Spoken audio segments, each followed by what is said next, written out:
ಚಿತ್ರದುರ್ಗದ ಜಿಲ್ಲಾ ಕೇಂದ್ರದ ಪ್ರಮುಖ ರಸ್ತೆಯ ಅಗಲೀಕರಣಕ್ಕೆ ಸಂಬಂಧಿಸಿದಂತೆ ಕೆಲ ಕಟ್ಟಡದವರು ತಡೆಯಾಜ್ಞೆ ತಂದಿದ್ದು ಅದನ್ನು ಯಾಕೆ ತೆರವು ಮಾಡಿಸಿಲ್ಲ?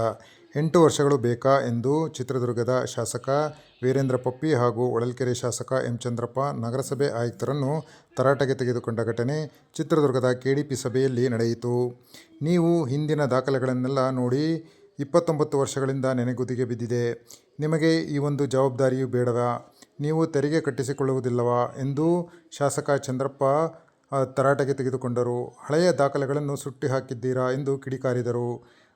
ಇನ್ನೊಂದು ಕಡೆ ಶಾಸಕ ವೀರೇಂದ್ರ ಪಪ್ಪಿ ಟ್ರೈ ಮಾಡುವುದು ಬೇಡ, ಮೊದಲು ತಡೆಯಾಜ್ಞೆ ತೆರವುಗೊಳಿಸಿ, ನಂತರ ರಸ್ತೆ ಅಗಲೀಕರಣಕ್ಕೆ ಕ್ರಮ ಕೈಗೊಳ್ಳಬೇಕು ಎಂದು ತಾಕೀತು ಮಾಡಿದರು.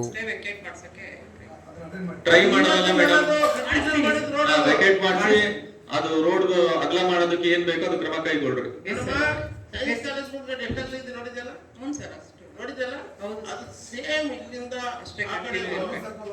ಅಲ್ಲ ವಿಜಯಸ್ವಾಮಿ ಮಠದವರೆಗೂ ಅಷ್ಟೇ ಅಗಲ ಇರಬೇಕಾಗಿತ್ತು.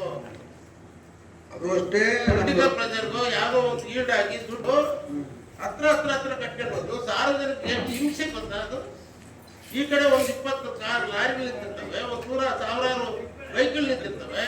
ಒಂದು ಎತ್ತಿನ ಗಾಡಿ ಏನಾದ್ರು ಲಗೇಜ್ ಹಾಕೊಂಡ್ರೆ ಅದರಿಂದ ಒಂದು ಗಂಟೆ ಆಗ್ಬೇಕು. ಇಲ್ಲಿಂದ ಆ ಕಡೆ ನೋಡ್ಕೋಕೆ ಜವಾಬ್ದಾರಿ ಇಲ್ವಾ ಇಲಾಖೆಗೆ?